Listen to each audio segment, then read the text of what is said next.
What's going on, everybody? It's your boy Spencer, bringing you a few videos over the next 3 days, and it's going to be all about the Egyptian gods. As you guys know, not a big fan of the structure decks that came out. I think they're very poorly made products, but it doesn't mean I don't still like the original god cards, and some of the new support that is imported that came in through the structure decks is also, pretty decent itself. So there's a lot of theories on deck building for the Egyptian gods. Like, personally, I believe that Monarchs are still the best route to go for it, because at the end of the day, you're still going to be tribute summoning, and you got to try to get the most value out of that, right? Well, for Slifer, so I think each of them, each Egyptian god kind of has their own advantage for whatever archetype. And here I'm looking at the brand new Flundereeze. I think this is really good with Slifer specifically.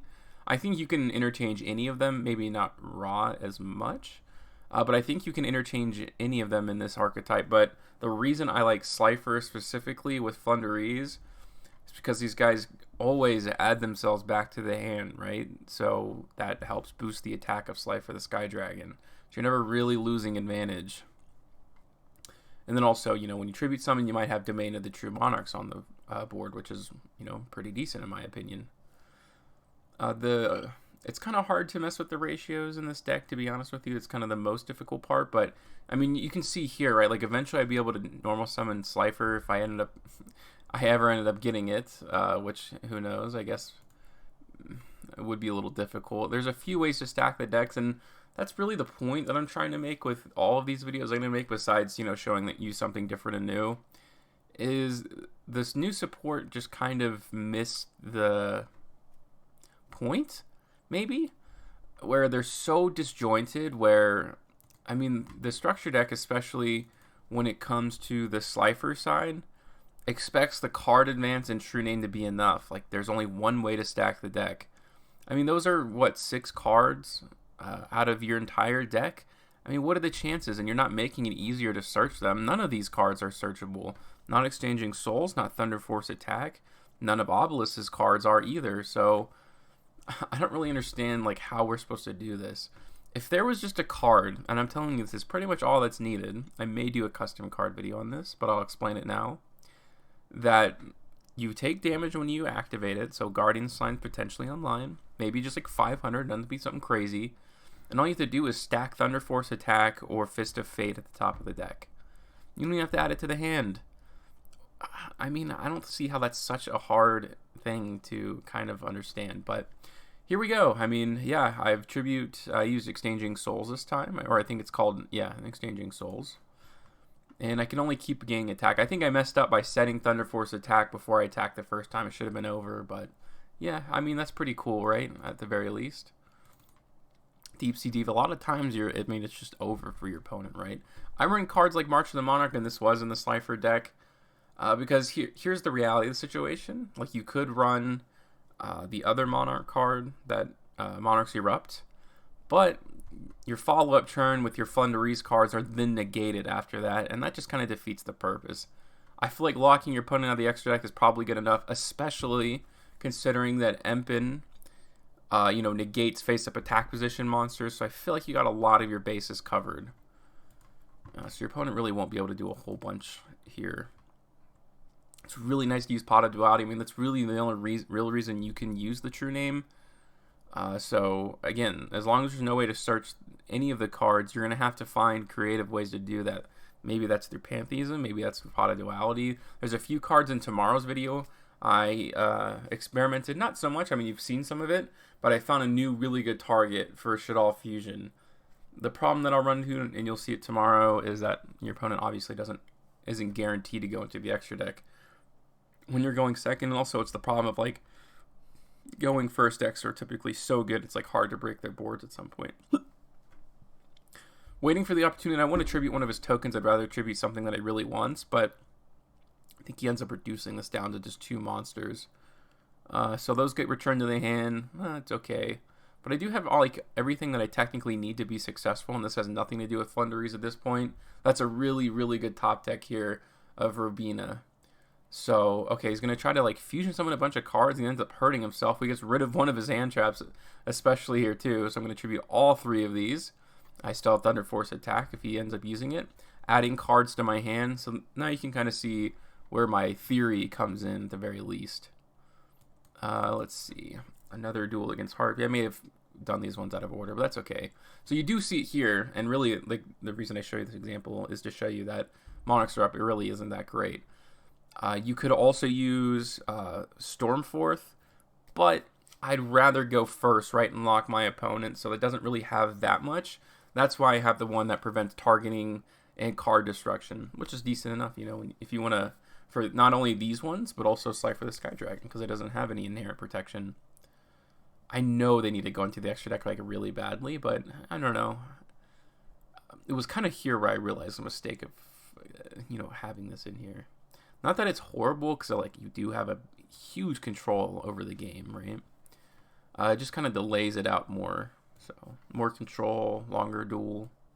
But it's so good, right? Like when you attack with this, you get the attack boost from Domain of the True Monarchs. Plus you can, you know, make that half. So this is pretty much a really good card for, you know, pushing for the end to get that lethal damage on the board. But otherwise, you know, I mean, here we go. Thunder Force attack. It was actually stacked to the top of the deck.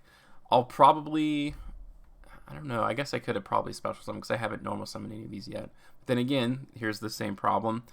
You know, if I would have summoned, special summoned Slifer, his attack would have been 0. So maybe this is like, if you're playing the Obelisk side, or if you want to replace the Slifer engine with Obelisk, then you probably could get away with running the Monarchs Erupt. I don't know, I guess that would kind of be a personal preference. But I just showed you, you know, what I was just talking about there. Just a few more duels, nothing crazy, because I'm going to try to get a few of these archetypes out. And for Obelisk, I probably won't do this Flundereeze, simply because I'd rather do a whole different archetype and different deck theory.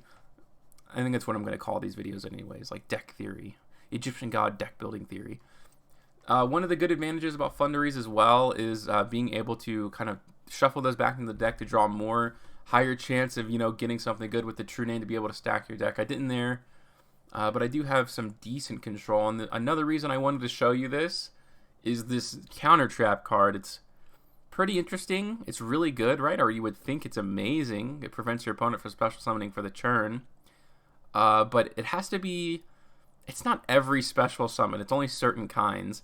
Also, you know, Empin is not once per turn. So every time they try to attack you, it's in half. So it's really hard to get over this card for sure. It's very difficult.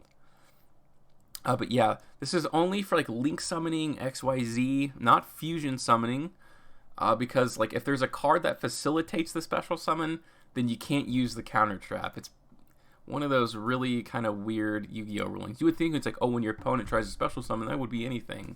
But it's really not. But it's still a good card, obviously. This one will probably be a little straightforward here. Yeah. I'm going to Empin. We'll see what I search. And all these cards come back to my hand. Maybe I'll shuffle back, see if I can, you know, maybe get something good, because I don't need all of these cards. They're all essentially searchable. The true name would be so great to get off top. Unfortunately, I didn't. Thunder Force attack. You know, you're trying to build forward. You dig a little deeper into your deck. Plus, it's all shuffled. So we got rid of everything. You still can activate attack position, special summon monsters, which is nice. So none of his link monsters will be able to, you know, go off at this point. It's going to go ahead and attack. Of course, I will negate, or not negate the attack, but, you know, make that lower so it stays on the field. A top deck of Scary Sea is certainly okay.